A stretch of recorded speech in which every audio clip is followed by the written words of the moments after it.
Inhale through your nose. Take a second to breathe with the class. 3, 4, and slowly exhale. And see those bubbles floating away from you. Or another few seconds to conduct a check-in. Today I'm feeling fantastic. My energy level's an 8, and I'm excited because it's really nice outside.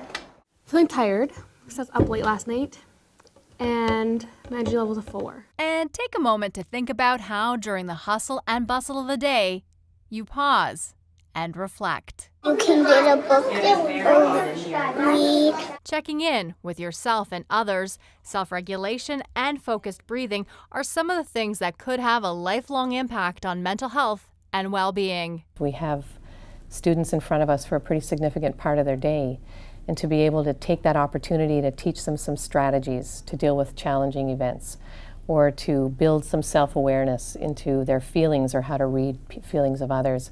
I think that's key. Because even though we're okay right now, we never know later in life we might have the situations happen to us. So it's better to be educated or even be educated to help others. So let's address it now while they're young and have them aware of it. And also that way you also create a more accepting community and remove some of the stigma. When some people think about mental health, they think about illness. But the Ontario approach uses the definition of mental health from the World Health Organization. It describes a state of well-being, which basically encompasses all aspects of living, so physical, emotional, behavioral, social.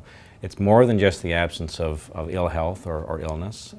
It talks about relationships, it talks about functioning well, functioning optimally, occupationally, as a student, as a relationships in terms of connections.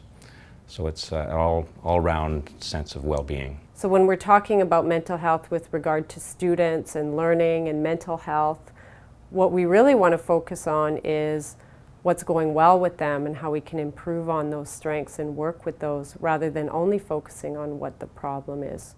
Building healthy, supportive, and accepting school communities is a priority for the Ministry of Education. Student achievement is a fundamental goal. So too is well-being. Mental health and mental wellness underpins all of student achievement. We can't achieve, we can't succeed unless we're mentally well. That's not just true for our young people, that's true for us as well. It's true for our community, it's true for our province. Mental health is not just a one-time course or lesson, but ideally it's integrated daily through the curriculum in explicit and implicit ways. It's supported in the classroom and school community through learning environments that are consciously set up to be caring and engaging. Well, I think the cross-curricular approach is beneficial for students, certainly in the long run.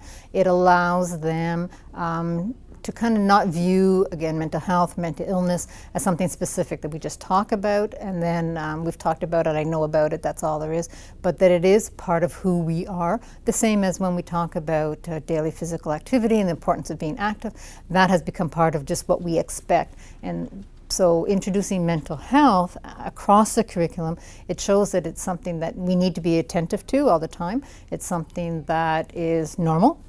Before we get too far in, we have to make it perfectly clear. Educators are not clinicians, which means no educator should diagnose a student. Teachers are not trained to be mental health experts.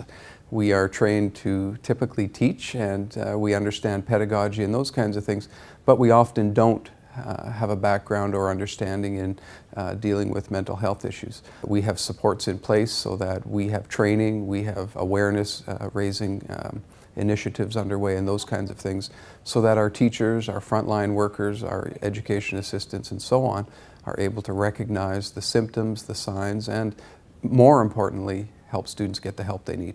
This is all part of Open Minds, Healthy Minds, Ontario's comprehensive mental health and addiction strategy. Identifying and intervening in child and youth mental health issues early is a goal of the strategy. This includes building educator capacity to be able to identify, but not diagnose, student mental health issues early and intervene effectively.